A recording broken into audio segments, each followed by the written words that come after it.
Hey there, trainers. A PokéDad back here to give you your weekly rundown for what to miss and what to catch in Pokemon Go the week of October 13th through the 19th. So Monday we'll be carrying over the Harvest Festival event until Thursday night from last week, along with the raid bosses from last week as well, the Mega Hoenn starters, and Deoxys in its normal and defense form. If you need more information on those, check out last week's video and we'll give you a deeper dive into those. As far as this week goes, Monday night running from 6 to 7 p.m. we will have the, local time, we will have the Max Monday where every power spot will host the featured Pokemon Bound Suite. This is a new entry to Max Pokemon, and this pure grass type evolution line has a final evolution Tsareena, which is surprisingly the number 25 grass type attacker in the game. This will be outclassed, of course, by any Gigantamax grass type Pokemon or even Dynamax Rillaboom and Venusaur in terms of max battles. So I cannot really say that this is worth going after, but if you miss these other Pokemon, this is a decent budget grass Pokemon, or it's another easy way to grind XL candies if you need that for that Pokemon as well. But then Tuesday morning at 10 a.m., the raid rotation will change to feature Mega Mawile and Salamence in Mega Raids, and Deoxys in its attack and defense, its speed forms in 5-star raids. Mega Mawile has a unique Mega typing of Steel and Fairy, and that's about where its usefulness ends. It is the number 143 Steel type attacker in the game, and the number 47 Fairy type attacker.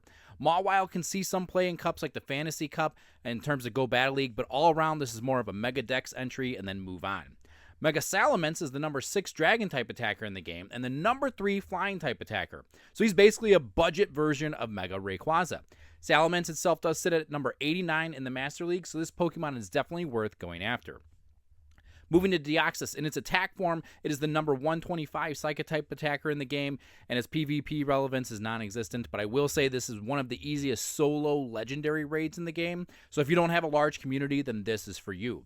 The speed form is the number 132 for Psychic-type attackers, and it is seeded in GBL, but it's honestly not worth noting which levels it's at there, so this is going to be another Dex entry or a Shiny Hunt. Still on Tuesday at 1 p.m. Pacific Time, the Go Battle League will change to feature the Master Premier and Great League Remix. So the Master Premier has no CP limit, but it does exclude Legendary, Mythical, and Ultra Beast Pokemon. So this is more for budget-type Pokemon, something like a Salamence, which is currently ranked at number 40, or even Florges is currently ranked number 1. The Great League Remix is Pokemon 1500 CP and below, and the 20 Pokemon most used by trainers ranked Ace and above in the Great League will not be eligible. So as of this recording, the list hasn't been released yet, but plan on having to switch up your team a little bit if you've been playing a lot of the Great League. Then on Tuesday night, running from 6 to 7 p.m. local time, we will have the weekly Spotlight Hour where there will be an increase in spawns, and every Pokemon in the surrounding area will be the featured Pokemon Petalil. And then we're also going to have a bonus of 2 times catch Stardust. During this hour, note that Petalil is not a Stardust boosted Pokemon, so if you have any Stardust boosted Pokemon in your research stack, now would be the time to catch them. For instance, if you have any Trubbish from last week's event, or Staryu from the event before that, this would be the best time to catch those. And a quick note that at midnight on Tuesday, the XP celebration event will end, so make sure you claim your rewards before then, because the following morning we will see the new levels up to level 80 implemented into the game. Now, Wednesday night, running from 6 to 7 p.m. local time, we'll have the weekly Raid Hour, which will feature Deoxys in its attack and speed forms. We touched on those earlier, but this is a good chance to try to get these shinies, since they are considered mythical Pokemon and cannot be traded. So join a Community Ambassador hosted meetup as well, which will get you an extra green raid pass after completing 2 raids and a few tasks. And either use it now for this Raid Hour or save it for the weekend. Thursday the 16th at 10 a.m. local time, we will have the release of the Pokemon Legends ZA on the Switch and Switch 2. And then, so to celebrate this, they're going to have a ZA celebration event running until Monday at 8 p.m. This event will be centered around the starters for the game, so Chikorita, Totodile, and the worst fire starter, Tepig. One really key feature for this event, though, is that during this time, you can evolve those starters all the way to their final evolutions, and they can learn their legacy moves after evolving. So Meganium can learn Frenzy Plant, Feraligatr can learn Hydro Cannon, and Embror can learn Blast Burn. And these are really critical moves on each of these Pokemon, so take advantage of that. I would like to highlight Feraligatr, who has seen a lot of play in the Go Battle League. If you get some PvP IVs, definitely evolve that during this event to get that legacy move without using an Elite Charge TM. Another bonus that they mention here is that Mega Raids will appear more frequently, and then a timed research will be available with branching paths that give you XP, candy, a Poffin, and encounters with the starter you choose with a seasonal background. Also, whichever starter you pick will be attracted to your daily incense as well. We will also see new avatar items in the store based on the new game design of 2 Lumiose City outfits, 2 hats, and 2 shoes. Then on Saturday the 18th, we will have the anticipated return of Mega Rayquaza Raid Day running from 2 to 5 p.m. local time. Typical Raid Day bonuses apply here. They're going to be available 5 extra orange raid passes for the day for a total of 6, or save 1 for the day before to do 7 for free. There will be an increased chance to encounter shiny Rayquaza, and the remote raid limit will be increased to 20. A $5 ticket will be available as well, giving you an additional 8 orange raid passes, increased chance for Rare Candy XL, 50% more XP from raids, and 2 times Stardust from raids. And you're also going to receive an additional timed research to earn another Meteorite. There will be a timed research for all players, giving you tasks to earn a Meteorite. So if you don't know, you need to use a Meteorite to teach your Rayquaza the move Dragon Ascent, and then have 400 Mega Energy in order to Mega Evolve it for the first time.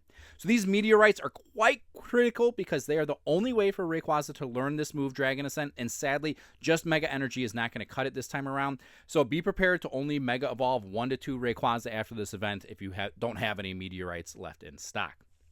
Mega Rayquaza is well worth your time. It may even be worth the $5 ticket, as it is the number 2 Dragon-type attacker in the game, now that it has been dethroned by Eternatus, along with the number 1 Flying-type attacker in the game. Plus, when you Mega Evolve this Pokemon, it boosts candy gains for Dragon and Flying Pokemon, which is the typing of Rayquaza, along with Psychic Pokemon as well.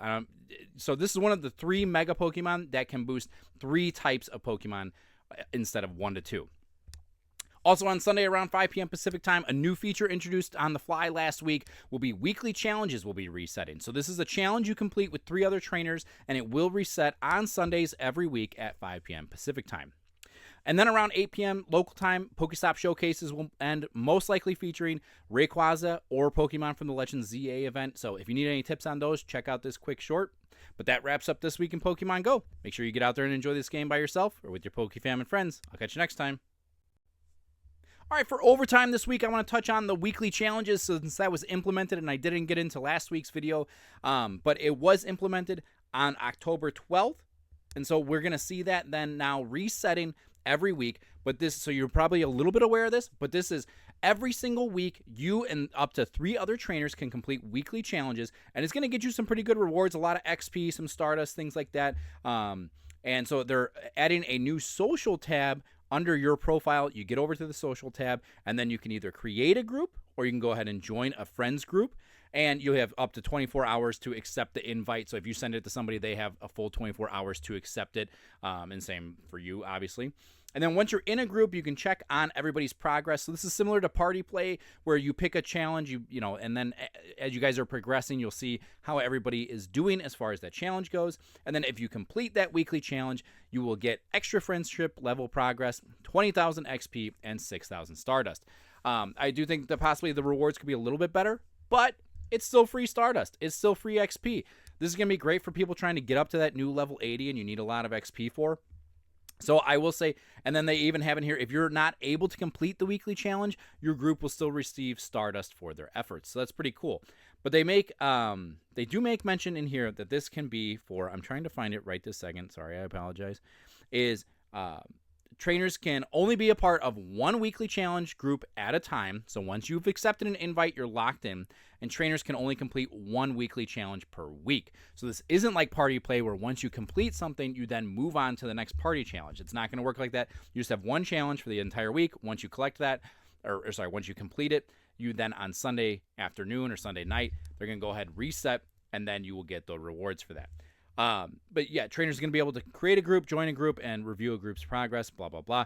But the big thing is, globally, I could join with a group with friends I have from across the world that I just really like their Scatterbug gifts.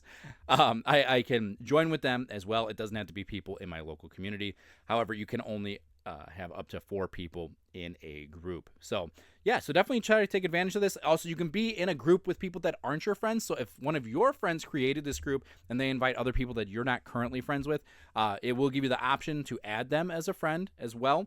And then you can increase the extra friendship level progress from completing the challenge will be applied to this new friend as well.